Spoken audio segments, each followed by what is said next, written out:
What's up guys, I'm Simran here, and today we're going to be talking about something really special in my car because my sister's gone to dance class and I gotta wait for an hour for her, and I even got my MacBook, so I'm actually editing right now. You can see the edit going on right here in Final Cut.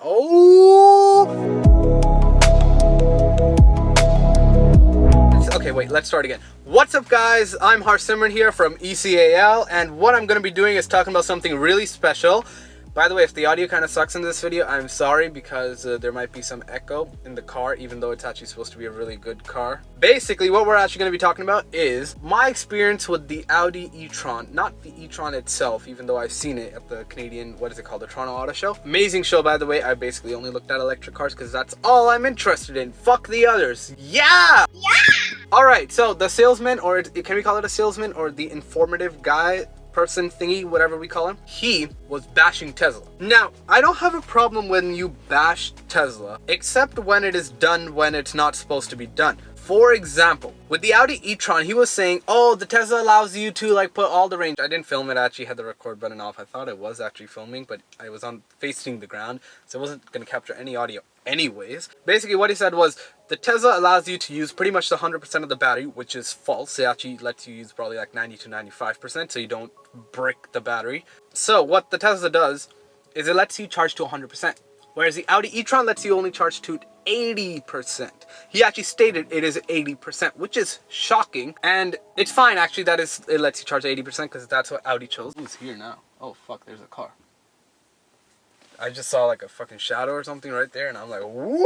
Yeah, it's not my shadow right there. It's not that relaxed. So what the Audi information person type of thing, whoever he was, he said, and he was actually very calm and very well spoken. So obviously that made him sound obviously more smart than me.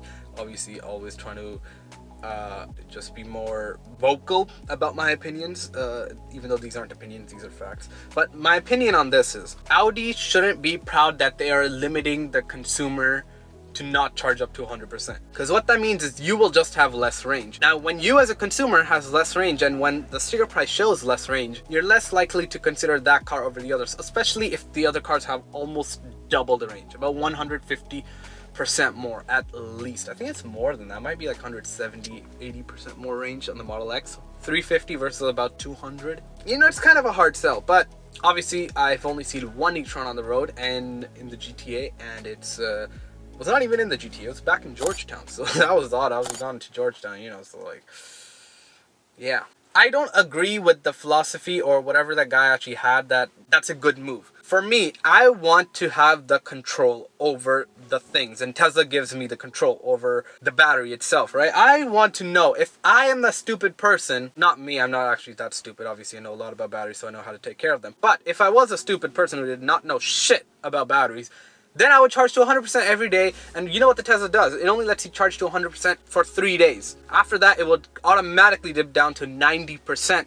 And then you have to move the slider again at 100%, which is actually pretty good, because when you actually do move it, it says, it's like a error, whatever, like not an error, it's like a message that pops up and says, oh, do you really want to go up to 100%? It might damage the battery or whatnot. I don't know exactly the error because I don't have a Tesla. That's why I need your support. I don't need your support. I don't want you to pay me. I just want you to subscribe to this channel, like the video down below, just so that I can eventually grow this channel and get sponsored. Even though I might not be able to buy a Tesla, I'll still get to a point where I can, you know, borrow someone else's and say, oh, you know what, I have like a few thousand subscribers, yeah, you know, like, just like, I can do everything here, yeah, bro. Okay, whatever, that was over the top, kind of. Yes, it was. So I want to have the full control. Now I agree, I do use an iPhone, so you know, so much for full control, because Apple doesn't really give you much and Android does, but Apple does give you enough control that I am okay with. In an EV, range is the #1 concern. When you want to go on long road trips, especially considering North America isn't really well built out as compared to Europe, you want that extra 20%, because when you leave home, if you can just charge to 100%, especially going on a long road trip, for example, you want that capability. Now, of course, you might just charge up to 80 or 90% every day, which is fine because you commute and your daily driving needs might not be as great as the battery itself, which it probably is. You probably don't ever do over 100 miles a day unless you are going on a long road trip. I think that would be like your only exception. Most people never even get to 100 miles a day. My dad, he drives to work and back, and he drives a lot, and he only gets about, I would say about 70 miles round trip, which is good in the sense that he can just basically get any other car, but we also take that car for longer trips. 3 weeks ago from today, we were gone to USA, to New York City actually, and we were in this specific car. It's an Infiniti GX35, so it's pretty fucking cool. I love it. It does have automatic control, whatever. I'm diverting my point here. I will say that in other videos about talking about this car because I love it so much. I love it. So what's happening with your Audi if you buy an e-tron is that you are gonna get limited performance, not in charging, not in actual 0 to 60 times, but overall just going on a long road trip. Now, Bjorn Nyland has actually done tests, 1,000-kilometer challenge, and it, I think, just either became really close to the Tesla Model X, or I think it beat it. I'm not sure, but it's one or the other. It was within maybe 5 minutes, the 1,000 kilometers. That works in Europe because you have chargers. In North America, we don't. We don't have that many chargers. You can't really go on a long cross-country road trip in any other car than a Tesla. You can if you really want to stretch your distance, but if you're just going, say, oh, you know what, tomorrow I feel like going to, you know, Seattle or LA or something, I can do that in this car from Toronto. I cannot do it in any other EV except for Teslas, unless I really plan heavily and I go pretty slowly at some parts. With this car, I don't have to think. If I want to leave, I just go, leave, and then fuel up on the way. Whereas, and with the Tesla, it's pretty much the same thing. I just leave and then basically charge up over there. And chances are, if you have an EV, you will have more range than I have in my gas car right now. Right now, I only have about 70 kilometers in this car. At least it's indicating, so I probably can go easily over 100. This car, I don't have to plan much because it fuels up really quickly. A Tesla, I don't have to plan much because there are chargers everywhere. With the other cars, you do have to plan quite a bit so that, you know, you can just know where you're actually going, and you want to actually know where you're going. So you want to know exactly how far you can actually make it before the next charger. And range plays a big role if you can only access 80% of the battery.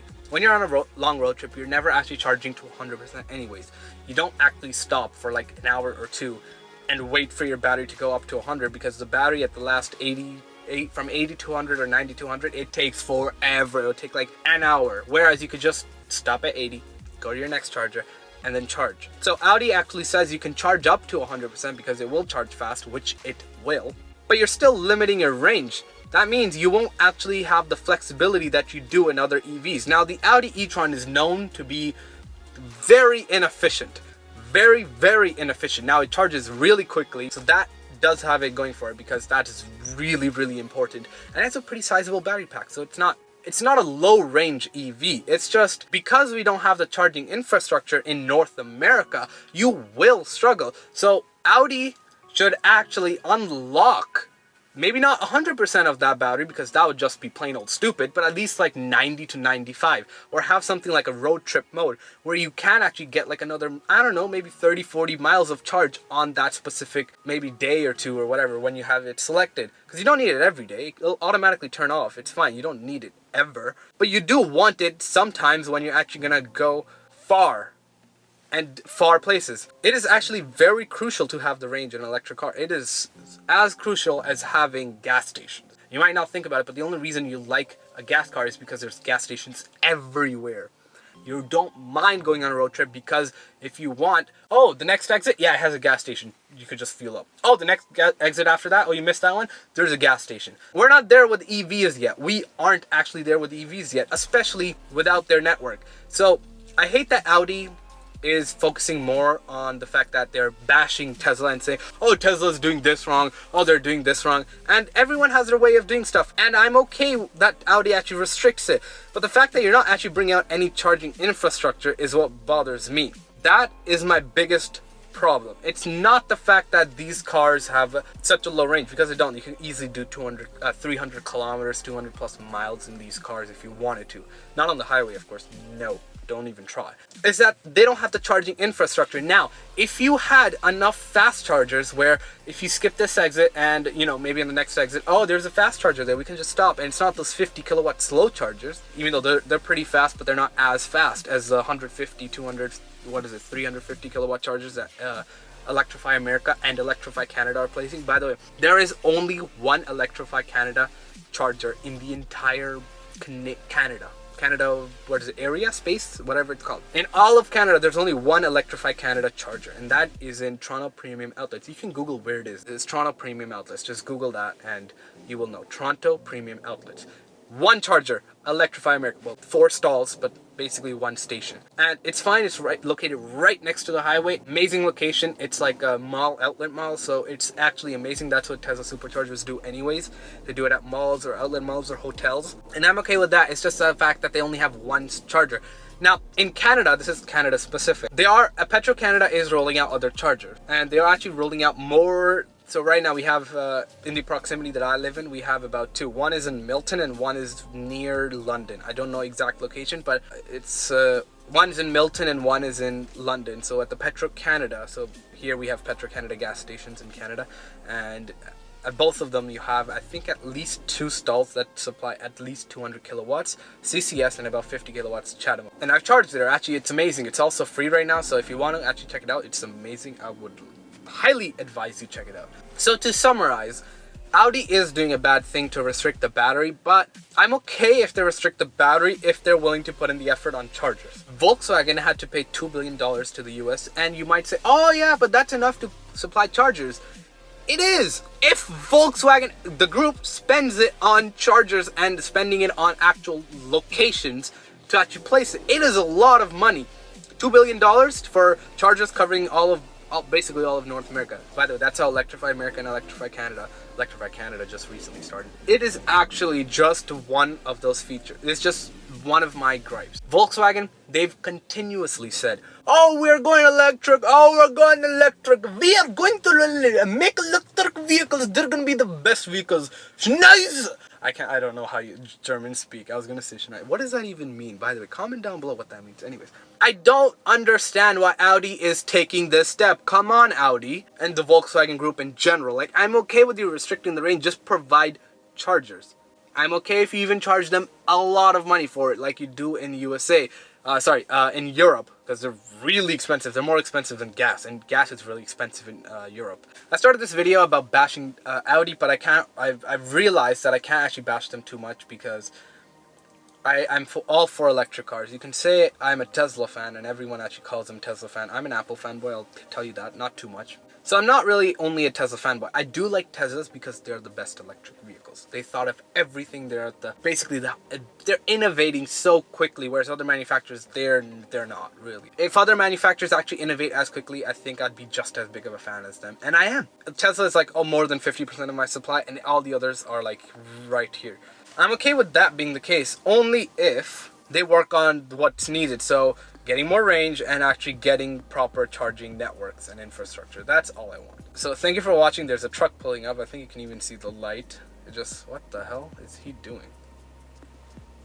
Alright, thank you for watching. Hope you enjoyed this one. I went on a rant here. So yeah, I'll see you later. And this guy's coming out. What the fuck? Okay, anyways, if I get kidnapped, this video won't be uploaded. So if it is uploaded, I'm safe. This is a dodgy neighborhood. It is very fucking sketchy. Okay, this is a long video. Okay, 20 minutes. Sick. See ya. Bye. Peace.